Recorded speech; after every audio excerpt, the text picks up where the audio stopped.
look to gain some perspective. And then in order to gain perspective, you got to do something that we already talked about. You've got to detach. You've got to detach from the problems or the stress that you're experiencing so that you can get that perspective of them. Now, if the human being was like an animal and that we were programmed permanently and could never change our instincts and our responses, then we would have no hope. But the good news is that everything that we have learned, we can unlearn. That everything that has been programmed into us can be deprogrammed and can be overridden with new programming. And we say, number one, your self-concept is the master program of your subconscious mind. It's the master program. Your self-concept is your operating system. Everything that you produce on the outside is determined, modified, affected in some way by your self-concept. You cannot change what is being produced on the outside without changing your operating system. If you don't set your mind, the enemy will set it for you. You'll wake up, think about all your problems, everything you've done wrong. I'll never break this addiction.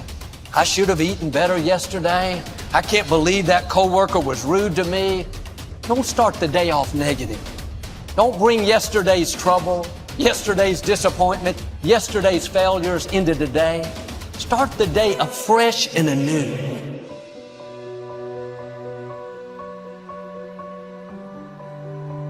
I can remember being trapped inside of a negative environment that wouldn't allow me to dream, to the point that I had to set my mind free, to the point that I now dream so big, dream about me.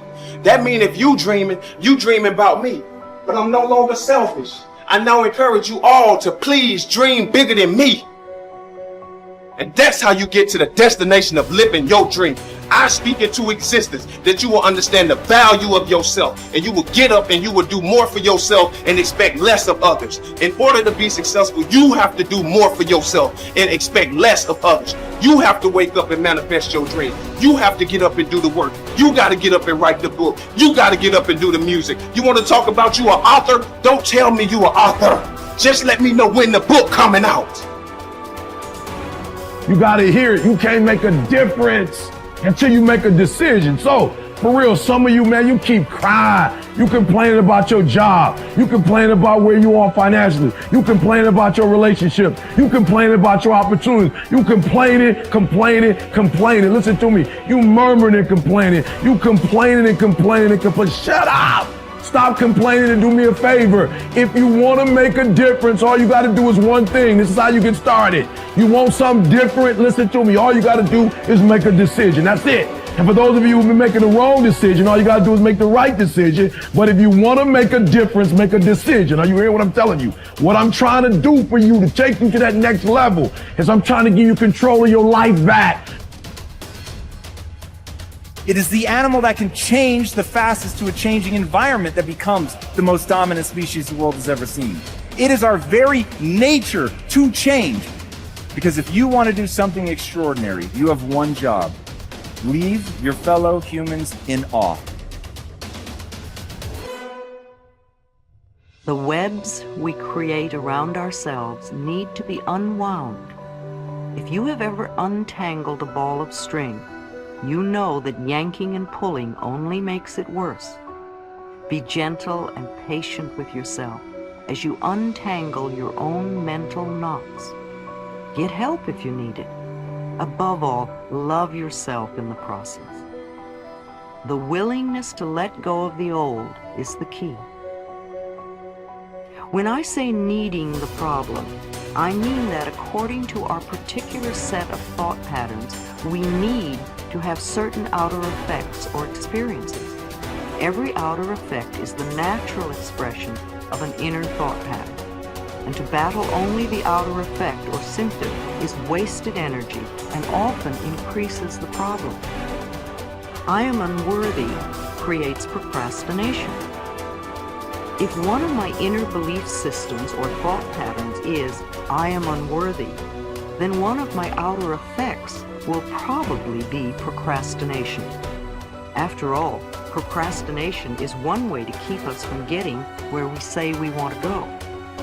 Most people who procrastinate will spend a lot of time and energy berating themselves for procrastinating. They will call themselves lazy and generally will make themselves out to feel they are a bad person.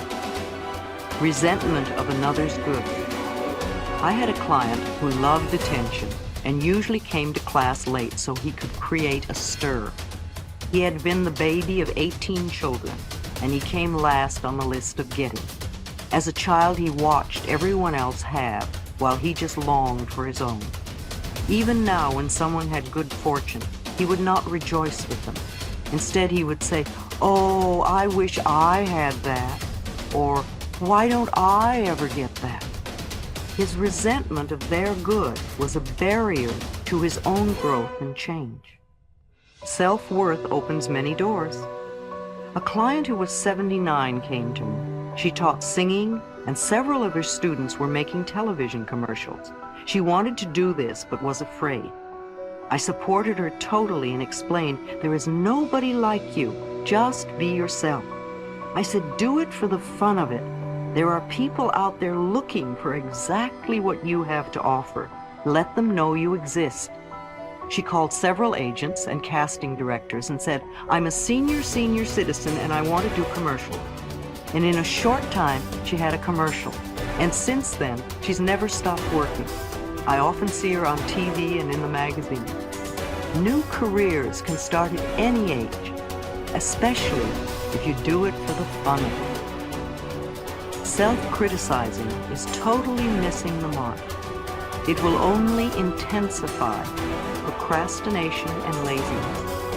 The place to put the mental energy is into releasing the old and creating a new thought pattern. Say, "I am willing to release the need to be unworthy. I am worthy of the very best in life, and I now lovingly allow myself to accept it."